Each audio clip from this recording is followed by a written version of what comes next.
नमस्ते मित्रों, कथा निधि चैनल पर आपका बहुत बहुत स्वागत है। हमारी आज की कहानी वरिष्ठ साहित्यकार मनु शर्मा जी की एक लोकप्रिय कहानी है। मनु शर्मा जी कई सम्मानों और अलंकरणों से अलंकृत हैं। मनु शर्मा जी की कहानियाँ हमारे दौर के समाज का आईना है, हमारे रोजमर्रा के जीवन का प्रतिबिंब है। उसमें कुछ भी बनावटीपन नहीं है। मनु शर्मा जी की कहानियाँ जितना रस एक बौद्धिक मस्तिष्क को देती हैं, उतना ही सम्मोहन एक आम पाठक के भी हिस्से में आता है। उनकी कहानियों की सबसे बड़ी ताकत उनकी सहजता है। कहानी का नाम है गंबो। एक शिक्षित परिवार में यह मान्यता है कि किसी काम के होने से पहले अगर गधा बोल दे तो वह काम बड़ी सहजता से होता है, कामयाबी मिलती है। यह सोच इस हद तक गई कि घर का मुखिया खुद के जन्म के बाबत पूरे आत्मविश्वास के साथ कहता है कि माँ प्रसव पीड़ा में थी, तभी गधा बोलने लगा और उसे सहज तरीके से प्रसव हो गया। प्रस्तुत कहानी पढ़े लिखे समाज के अंधविश्वासी सोच पर गहरी चोट करती है। तो चलिए कहानी शुरू करते हैं। गंबो। अजीब थे वे, जहाँ कोई पहचान का मिल गया उसे चिपक जाते, जैसे आजकल के नेता कुर्सी से चिपकते हैं और फिर उनसे जान छुड़ाना नामुमकिन हो जाता है। घंटों इधर उधर की बातों में उलझाए रहते। दिल्ली की राजनीति से लेकर सड़क की झाड़ू वाली की अदाओं तक की बातें वे बेतकल्लुफ़ होकर धड़ल्ले से कर सकते थे। याददाश्त भी कमाल की थी। वाकफियत में तो जनरल नॉलेज के बड़े बड़े प्रोफेसरों को मात कर देते थे। दम तोड़ते मरीज के लिए दवा लेने जा रहे हो, या आपकी गाड़ी छूट रही हो, अथवा कॉलेज का कॉलिंग बेल हो गया हो, पर इसकी इन्हें कोई फिक्र नहीं रहती। यदि वे मिल गए तो खैर नहीं, जोंक की तरह ज़रूर चिपटेंगे और घड़ी मुसीबत के समय आपको बहुत पीछे, बिल्कुल पीछे छोड़कर ज़रूर आगे निकल जाएंगे। जैसे अर्जुन की निगाह परीक्षा के समय मछली की आंख पर ही थी, वैसे वे भी अपने शिकार पर सदा आंखें लगाए रहते थे। जहाँ कहीं सड़क या गली में कोई परिचित दिखाई पड़ता, दूर से सलाम गुहार करते और हाँक लगाते हुए उसे किसी न किसी प्रकार अवश्य रोक लेते थे। वह इसका भी ख्याल नहीं करते थे कि उसके साथ कौन जा रहा है, कोई संभ्रांत व्यक्ति है या उसका लड़का अथवा शिष्य, उसकी छोटी बहन है या कठिन वक्त में मुसीबत की तरह पीछा करती बेबी चली आ रही है, अथवा तुनक मिजाज उसकी कोई प्रेमिका है। उनको इन सब से क्या मतलब। तूफान मेल की स्पीड में वे अपनी दास्तान छेड़ देते थे। बात करने का उन्हें अजीब मर्ज था, और मर्ज भी ऐसा कि लाइलाज। इसी से हम लोगों के साथ साथ और लोग भी उन्हें सुखहरण कहते थे। यद्यपि उनका नाम दुखहरण सिंह था। 15-20 वर्षों के लंबे परिचय तथा बहुत प्रयत्न करने के बाद भी मैं ये जान नहीं पाया था कि नाम के आगे सिंह लिखने वाले इन महाशय की वास्तविक जाति क्या है। ये ठाकुर है, भूमिहार है, अहिर है, कुर्मी है या नाई।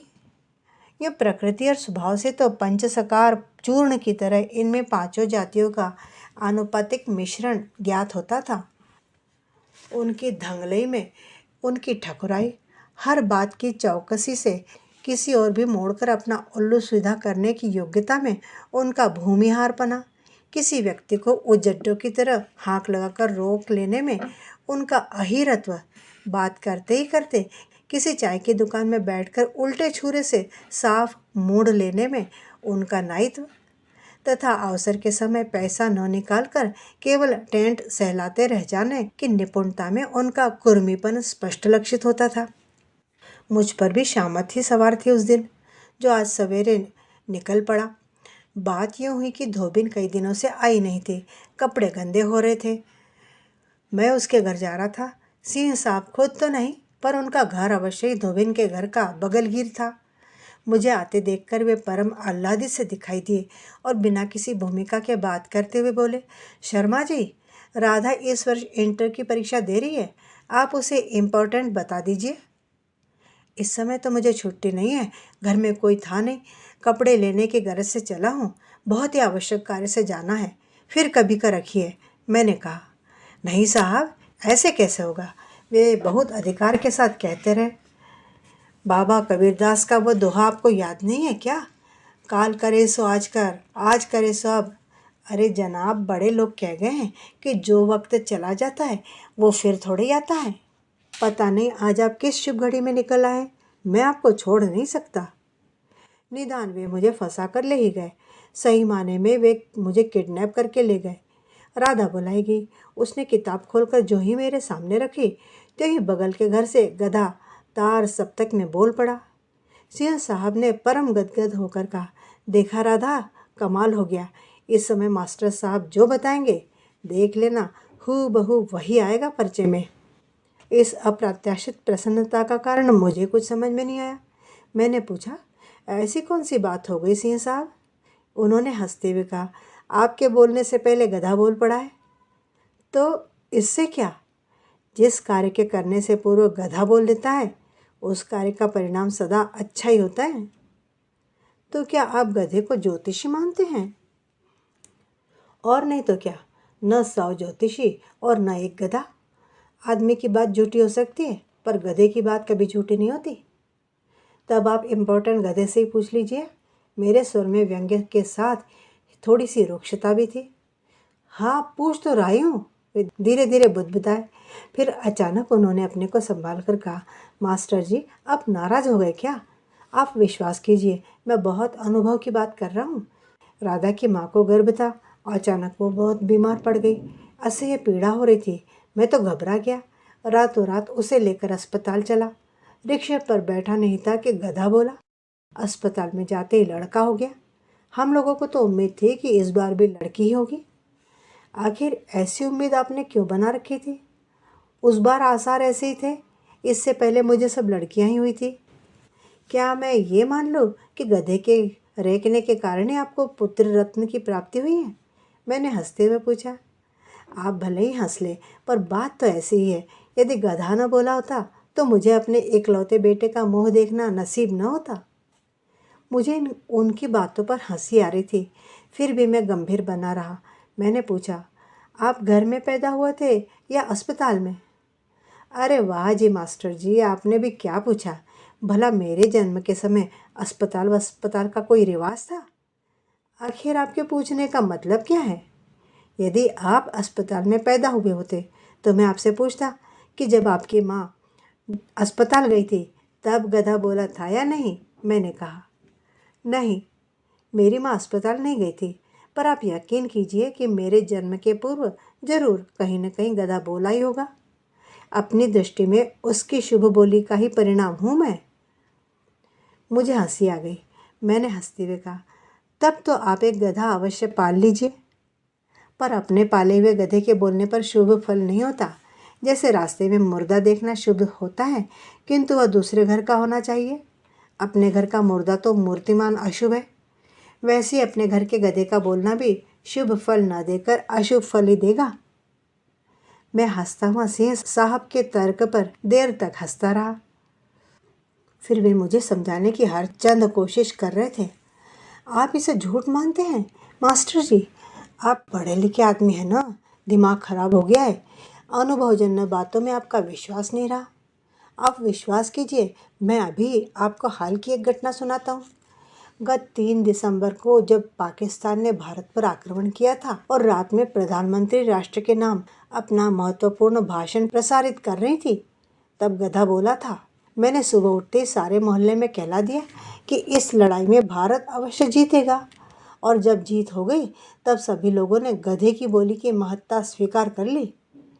आपको यदि विश्वास न हो तो मोहल्ले में जिससे चाहे उससे पूछ लीजिए। तब आपने श्रीमती इंदिरा गांधी को क्यों नहीं लिखा कि आपकी जीत इसलिए हुई कि आपने जिस समय युद्ध की महत्वपूर्ण घोषणा रेडियो से की थी, उस समय मेरे घर के बगल का गधा बोला था। अरे हम छोटे आदमियों की बातें ये लोग भला क्या सुनते? वह टूटे दिल से बोले, तब अपने नगर के छोटे नेताओं से क्यों नहीं कहा? जैसे आदमी आज आदमी की बातों का विश्वास नहीं करता, वैसे ही गधे गधे की बोली का विश्वास नहीं करते। इस बार मैं जोर से हंसा। मुझे लगा सिंह साहब कभी कभी पते की बात भी करते हैं। मैं बोला, किंतु मैं तो आपकी बातों का विश्वास करता हूँ। मैंने सोचा किसी प्रकार इनका मुंह बंद करूं और जान छुड़ाऊं। मुझे जल्दी थी ही। मैं राधा की पुस्तक खोलकर उसे इम्पोर्टेंट बताने लगा।